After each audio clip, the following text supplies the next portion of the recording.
সিদ্দিকিয়া মাদ্রাসার মাঠে ওনাকে দাফন করা হবে। সন্তানগুলো বলেছিল যে আমার বাবার লাশটা খুলনায় নিব, পিরোজপুরে নেওয়া যাবে না।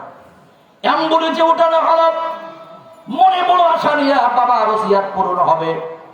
আশা করেছিল খুলনা জেলাকে ভালোবাসি, সিদ্দিকিয়া মাদ্রাসার পাশে আমি শুয়ে থাকবো।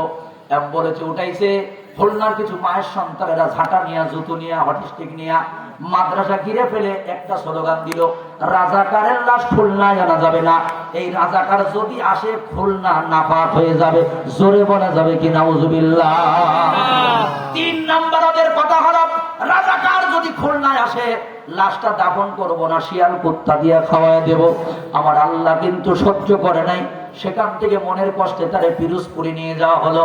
অজস্র ক্ষমতা সবকিছু আমার আল্লাহ, যিনি বাবার সম্মান বাড়ানোর জন্য 9 কোটি টাকা খরচ করে বাবার মূর্তি বানায় মোড়ে মোড়ে সম্মান বাড়ানোর জন্য। আজকের বাস্তবতা দেখেন, লক্ষ লক্ষ মানুষ ওই খুলনার উপর দিয়া পিরোজপুরে গিয়া আল্লামা সাইদির কবর জিয়ারত করে চোখের পানি ছেড়ে দিয়া কান্দে, আর বাবার মূর্তির উপরে ছেলেরা প্রস্রাব করে দেয়।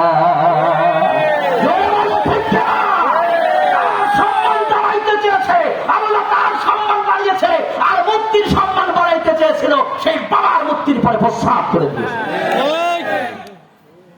দুনিয়াতে আলেমেরা লাঞ্ছিত, বঞ্চিত, নির্যাতিত।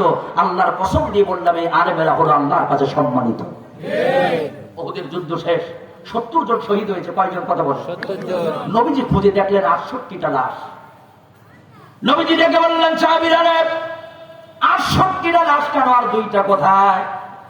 বর্ণনা করে দেখে নবীজি বললেন, আমার আপন চাচা আমির হামজার লাশটা পাওয়া যাচ্ছে না, আর আমার একজন সাহাবী হযরতে হামজার লাশটা তো পাওয়া যায় না। খুঁজে দেখো, তন্ন তন্ন করে খোঁজো। ওরা জানাজা পড়তে যারা বাধা দিল, তার জানাজা কত শতবার যে হয়েছে জানা নাই। সকাল 10টা থেকে রাত 8টা পর্যন্ত খন্ড খন্ড শত শত হাজার হাজার জানাজা বাংলার জমিনে হয়েছে। চাইছিল ইজ্জত কমাইতে, বাড়াইছে কে? আল্লাহ। কিসের কারণে বলেন তো? আপনাদের কষ্ট হচ্ছে মনে হয়? আলোচনা কি শেষ করে দেবো? আমি দেখে নেই কত বলে ভাই, আপনারা পিছন থেকে কিছু লোক চলে যাবেন, আপনারাও বেঁচে যাবেন, আমিও বেঁচে যাবো। কারণ এটা তাকবীর দেন, লিল্লাহি তাকবীর।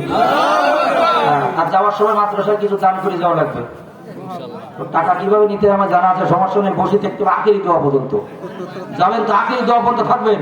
হাত দেখান, কারা কারা ওয়াদা করতে হবে, লিল্লাহি তাকবীর, লিল্লাহি তাকবীর। আমার মুসলমান ভাই জানেন, আমার যে কথা বলতেছিলাম, কোরআন মানুষের ইজ্জত বাড়ায় দেয়। কোরআনের সাথে যারা মিশে থাকে, আমার ভাইরা ওমার কোরআনের সাথে মিশে গেল, কোরআনের সম্মান বেড়ে গেল, কোরআন তার ইজ্জত সম্মান তো বাড়ায় দিল। আল্লাহু আকবার। আল্লাহর নবী 2 নম্বরে তার জবানে তাকে জান্নাতি বলে ঘোষণা দিল। একবার জোরে বলা যাবে কি সুবহানাল্লাহ। ভাইরা আমার, আমি মাঝে মাঝে আমার ছেলের এই কথাটা কোরআনের মাহফিলে এখন বলি, একটা উদাহরণ দেওয়ার কারণে। মাদ্রাসা স্কুলের একটা পরিবেশ আলাদা, আর মাদ্রাসার পরিবেশ কিন্তু আলাদা। কারণ আমার ভাইরা, স্কুল যখন ছুটি হয় আপনি দাঁড়াই থাকবেন। 10টা ছেলে যদি বের হয়, একজনও কিন্তু আপনার সালাম দেবেন, হয়তো 2-1 জন দিলেও দিতে পারে। কিন্তু মাদ্রাসায় যখন ছুটি হবে আপনি দাঁড়ায় থাকবেন। 9টা ছাত্র যদি আপনার সামনে যায়, 8জন যদি ভুল করে, অথচ 1জন যদি ভুল করে, কিন্তু আর 7জন ছাত্র আপনাকে দেখেই বলবে আসসালামু আলাইকুম ওয়া রাহমাতুল্লাহি ওয়া বারাকাতুহু। জোরে জোরে বলুন, কথা ঠিক কিনা? আমার ছেলেটা 12 বছর বয়স, মাদ্রাসা স্কুলে দিলাম, সালাম মনে থাকে না। কারণ ওখানে শিক্ষক ছাত্র দেয় না, ছাত্র শিক্ষকের দেয় না, পরিবেশ না। আমি দুর্নাম করতেছি না, কিন্তু এই পরিবেশ না। আমার বন্ধুগণ, আমি বললাম, বাবা তুমি সালাম দাও না, কোনো মনে থাকে না? মনে থাকে না। মাদ্রাসার কাছে নিয়ে গেলাম, প্যাকেট করলাম কোরআনের মাদ্রাসায়। কোন জায়গায় বলুন তো? কোরআনের মাদ্রাসায় প্যাকেট করে দিলাম, ভর্তি করে দিলাম। রংপুরে মাহফিলে চলে গেলাম। 7 দিনের একটা সফর ছিল আমার। আমার ভাইজান অবাক হয়ে গেলাম, 7 দিন মাত্র কোরআনের সমাজপত্র। আমার ছেলেটা মাদ্রাসায় গিয়া গেটে গিয়া ডাক দিলাম, আমার ছেলেটাকে ডেকে দেন। এবার তাকায় দেখি দূর থেকে মাথায় পাগড়ি বাঁধা, লম্বা জামা, আল্লাহু আকবার, সুন্দর করে আদবের সাথে হেঁটে এসে আমার সামনে এসে বলতেছে আসসালামু আলাইকুম ওয়া রাহমাতুল্লাহি ওয়া বারাকাতুহু। কলিজাটা আমার ভরে গেল। প্রথম কথা হলো, আম্মু কেমন আছে? আলহামদুলিল্লাহ ভালো। বলে আমার ছোট ভাই নাহিদ হাসান কেমন আছে? আমি বললাম ভালো। ছেলের সাথে কথা বলে তাকে বিদায় করে দিলাম। গোপনে আমার দু চোখ দিয়ে পানি বের হলো। আল্লাহ, কোরআন এমন এক মহাসম্পদ, যার কাছে একটা সপ্তাহ রেখে আমি যখন রংপুরে চলে গেলাম, আর এসেই দেখি আমার ছেলের পুরো জিন্দগিটা পরিবর্তন হয়ে গেল। আমাকে দেখেই সালাম দিল, মার কথা জিজ্ঞাসা করলো, ছোট ভাইয়ের কথা জিজ্ঞাসা করলো।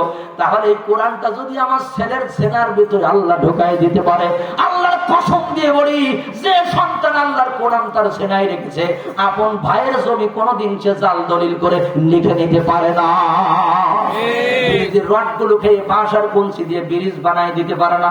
এই কোরআন যাদের কাছে আছে, কোরআনের জ্ঞান যাদের কাছে আসে, বয়স্ক ভাতার টাকা, বিধবা ভাতার টাকা, মসজিদের বাজেট, মাদ্রাসার বাজেট, কবরস্থানের বাজেট, পায়খানার বাজেট সব তারা খাইলো।